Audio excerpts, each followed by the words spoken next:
In this video, we are going to talk about depression as a symptom. Now, depression is one of the most common and prevalent diseases in the modern world.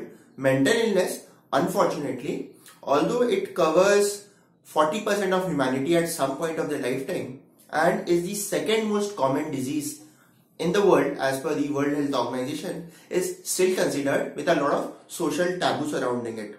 So people are not very open in acknowledging the fact that they are suffering from some sort of depression. Now, if you look at this and contrast this with something like a BP or a sugar, people are very tom-tom about, oh, I've got BP and it ranges from 140 to 150, or my sugar levels are, fasting sugar is 200. But when it comes to depression, it's a hush, oh, he's got depression. That person, the family members, none of them are willing to acknowledge it. So the treatment becomes all the more difficult. But the good fact is that if you actually acknowledge this, that depression is there, it's an illness, it can be treated through patience and support. It's not a personality defect. It is not that that individual wakes up in the morning and says, oh, negative thoughts, please come to me, make me anxious. It is a psychological state of mind. And stress kind of makes it work. So, it's a silent epidemic. And what are the causes of depression? It could be heredity, it just runs in the family. It could be some childhood trauma. You could have a divorce in the family and your mother and father have been separated. Kind of that childhood trauma makes you prone to depression. Your brain chemistry could be at play. So there are these neurotransmitters.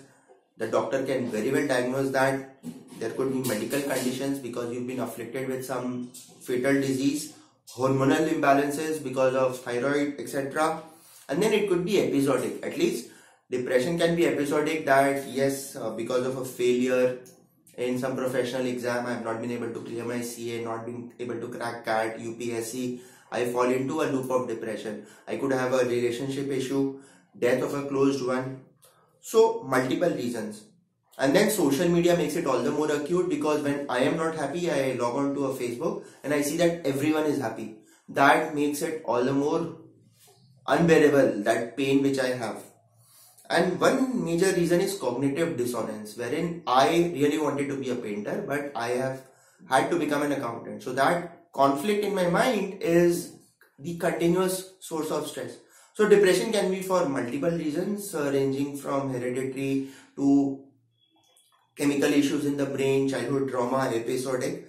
Now, what are the manifestations of depression? It could be, mood disorders. You could be suddenly getting very angry, very hyper. You could have high orders of anxiousness.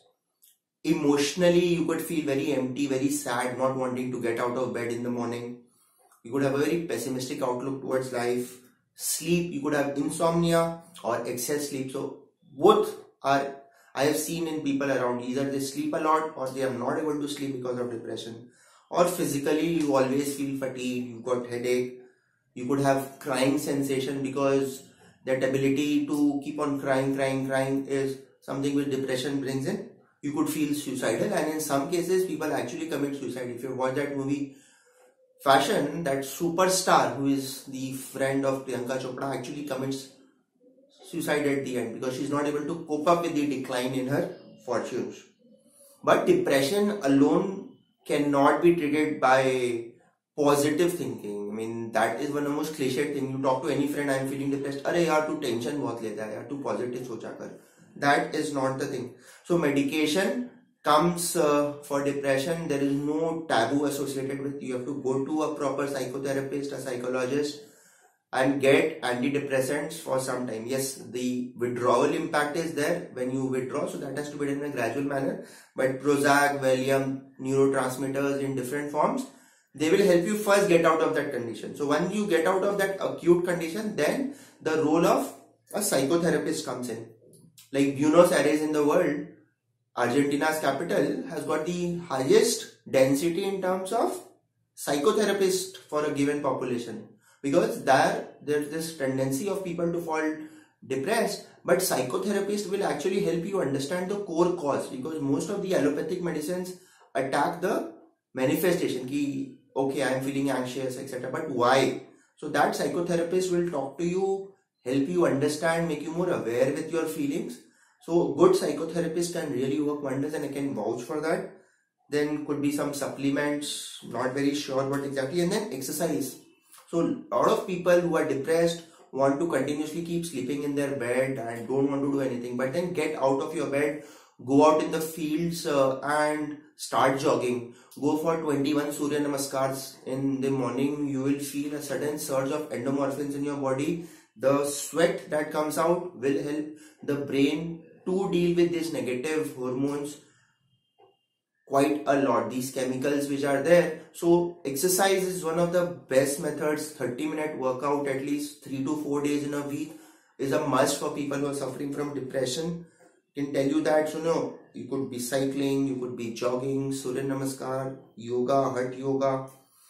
And then when it comes to meditation, now meditation is something which is really good. It has been different formats come into meditation. For example, you could be simply chanting Om. 108 chants of Om can really help you emerge out of any negative situation, and trust me, you've tried that, it works. Then you could have simple meditation under the guidance of your guru. Now that also comes in various formats. For example, Vipassana meditation practiced by S.N. Goenka. So it's based on the Buddhist concept.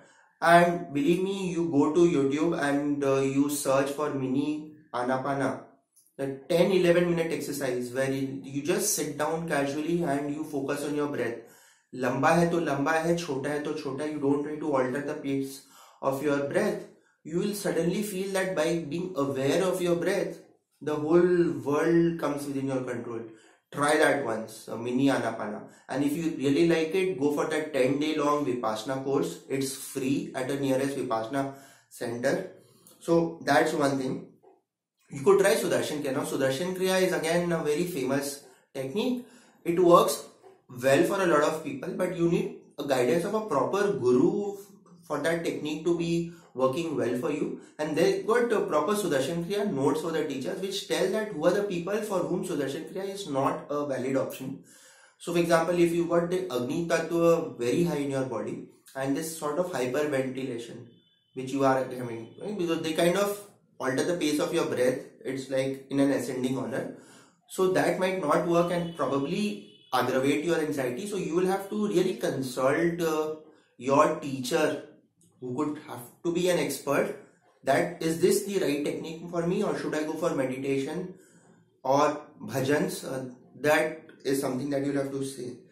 Then Yog Nidra works wonderfully well for a lot of people. It is like focusing attention to different parts of the body and your energy chakras, and that 30-40 minute exercise, you'll find a lot of such audios. Try them, what works for you. And this should be practiced by any professional who is prone to stress. Yog Nidra is something which is amazing. It was taught to us as a specific course in IIM Ahmedabad.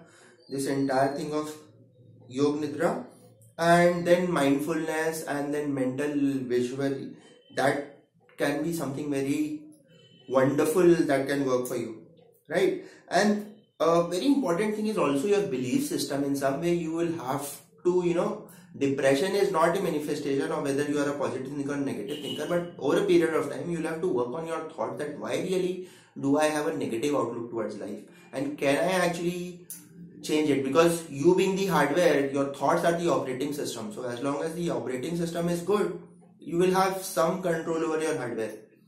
Nothing can replace the importance of friends and family. So in today's society, it is all the more difficult to have true friends.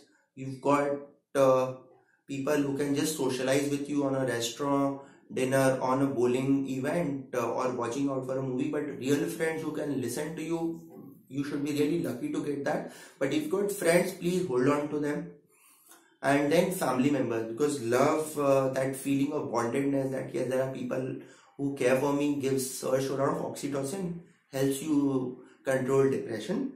And then social work, doing good for others. Every day you should do one thing for others who cannot repay you in kind. So these are the various ways and means through which you can actually cope with this phenomenon of depression. I am sure you will have a lot of questions on this. So please put it in the comment section. I shall be glad to answer. And if you find this useful, please share with your near and dear ones, share it on social media. And finally, if you've not subscribed to this channel, I'm sure you would have, please subscribe and also press the bell notification so that you get auto updates whenever I upload a new video. Thank you so much for watching. Bye bye. All the best.